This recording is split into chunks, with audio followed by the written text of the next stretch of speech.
Modern dispatch centers operate on a predictable rhythm.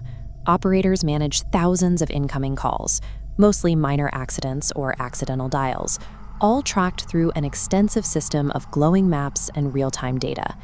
That rhythm broke when a call arrived from 148 Willow Creek Road. As the address appeared on the monitors, the usual chatter in the dispatch room stopped. The dispatcher answered, but heard only breathing for several seconds. Then a little girl whispered, "Please hurry, he's upstairs." When asked for her name, she didn't answer. The only other sound on the line was the rhythmic, heavy ticking of a grandfather clock. This silence is a specific kind of data point. When the standard background noise of a call vanishes and a person stops responding to protocol, the nature of the emergency changes instantly.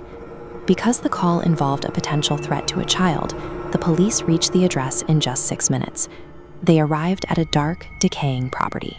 The windows were caked in dust. The mailbox had collapsed years ago, and the house had no active connection to the electrical grid. Neighbors who came outside to investigate the sirens were confused by the police presence. One elderly man told the officers that the house had been completely vacant for decades. This presents a physical contradiction. A live emergency call requires an active power source and a functioning line, yet this house was entirely severed from the local infrastructure. Officers forced their way inside the house. They found furniture covered in white sheets and a thick layer of dust on every surface. There were no signs of a struggle. But breaking the undisturbed dust was a single trail of tiny bare footprints leading toward the stairs. The officers followed the trail to the second floor. The footprints ended abruptly at a bedroom door that was locked from the inside. They kicked the door open and found the room empty. The only object inside was an old rotary telephone sitting on a small wooden table. The layer of dust surrounding the footprints and the heavy door locked from the inside offer no physical explanation for how anyone entered or left. To understand a call like this, investigators check telecom server logs, which map digital signals back to geographic hardware. The records were definitive.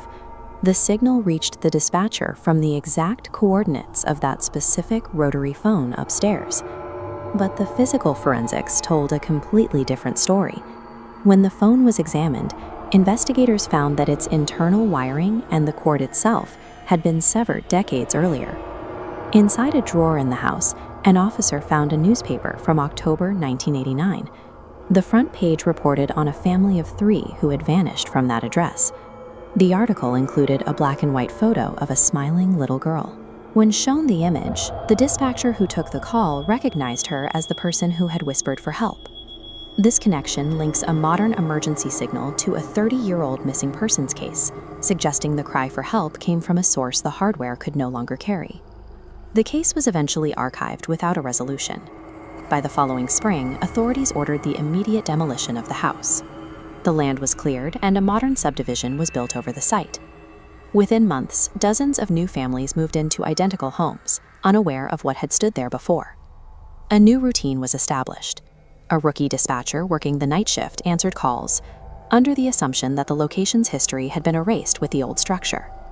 We rely on the idea that physically removing a site neutralizes whatever happened there.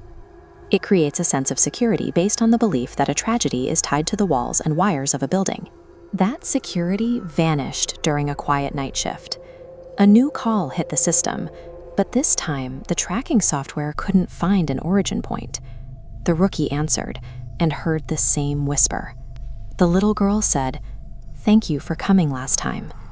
Then, after a long, agonizing silence, she asked one more question. "Can you hear him coming downstairs now?" Some events leave a mark that demolition cannot reach. The signal remains tied to the land itself, waiting for the next person to pick up the phone.